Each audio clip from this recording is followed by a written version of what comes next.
Hi guys, Paul here from Switched On, and I'm back with my weekly look at the eShop releases in the coming 5 days.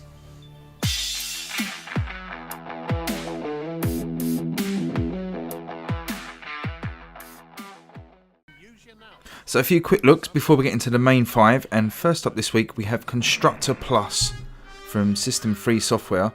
Now this is a SimCity style building game as you take on the role of a property developer, and your job is to build the biggest and best city by fair means or foul.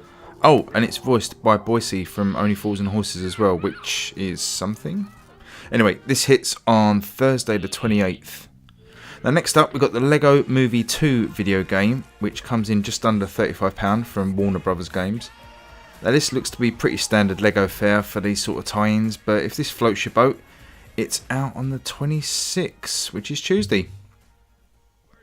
And finally, for the quick looks, we have Rad Rogers from Handy Games. Now whilst this one sounds like some dodgy Channel 4 film, alas, it's just a 2D platformer, and this is also out on Tuesday, and for a penny under £27. This one does look pretty cool and includes co-op play and a variety of game modes and different characters to play, such as Duke Nukem, and could be worth a look. Now then, on to the main event and my top 5 picks from this week. And first up we have Treasure Stack from Pixelates, and this is $15.79 and out on Friday the 1st of March. Now I really like it when games try and put a spin on an existing formula, and that's what Treasure Stack looks like it's done. It's kind of your standard block drop-in puzzle game. In this case they're coloured treasure chests and keys that need to be matched. But where Treasure Stack puts a neat twist on this formula is by giving you an actual character that you control directly inside the board.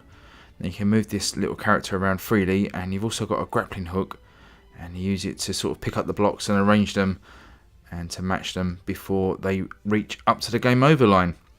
It seems such a simple evolution, I can't believe nobody's done it before. There's also 100 customization items to unlock, and this game also has 4-player local and 2-player online matches, and it's got cross-play and has monthly seasons in it, so definitely one to look out for, this one. Okay, next up I want to show you RemiLore. This is from Nicalis. This is a colourful looking hack and slash roguelite about a girl called Remy and a magical book called The Law, and together they fight off the mecha monsters in the magical world of Ragnar, apparently. Completing this quest will allow Remy and Law to return to their normal lives, but they face many twists and turns before that can happen. There's 4 worlds here in Ragnar, and each are based on one of the 4 seasons, which sounds cool, and you can take these on with a friend in 2-player co-op mode as well. You'll be looking at £35.99 for this one, and it's out on Tuesday the 26th. And going through this week is ApeOut, which comes from the excellent Devolver Digital, and this one's out on Thursday the 28th for a penny under £13.50, and this looks like an ultra-violent sort of a game, like a monkey version of Hotline Miami, as your titular ape smashes human bodies against each other and guns them down with automatic rifles, and all of this set to a dynamic jazz soundtrack which seems to use the sound of your chaos to fill in the drums and cymbals. You ever listen to this?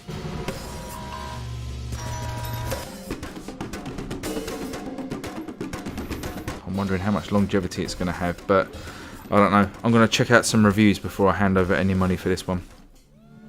Now game 4 on my list shouldn't have such problems though, because it's Trials Rising from Ubisoft, and this is a series I've played and loved since 2009's Trials HD on the Xbox 360. Put in so many hours into that one. Now some of you may have already jumped on the beta that's been running for the last few days on the Switch, and if so you would have experienced the same classic Trials gameplay of riding various motorbikes over a wide variety of obstacle courses in the quickest time possible and trying not to die while you're doing it.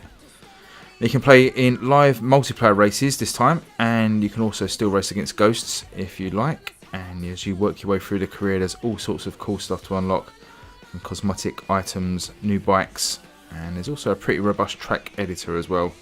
I think for just under £20 this is going to be decent value, and definitely one I'm keeping an eye on. This is out on the 26th, which is tomorrow.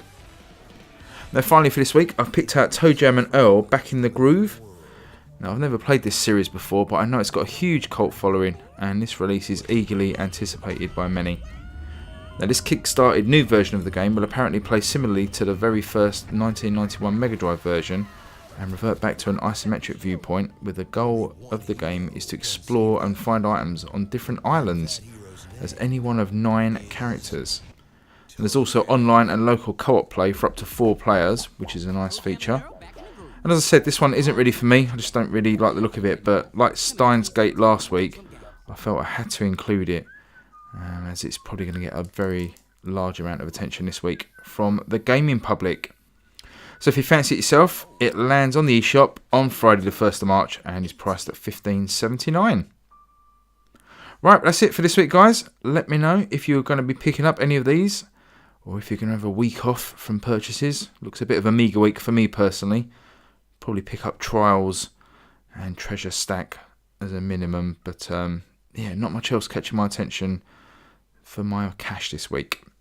But anyway, thanks for watching this video, and stay tuned to Switched On. We've got loads of different videos this week as usual, but until then I will say goodbye and catch you later. Bye bye.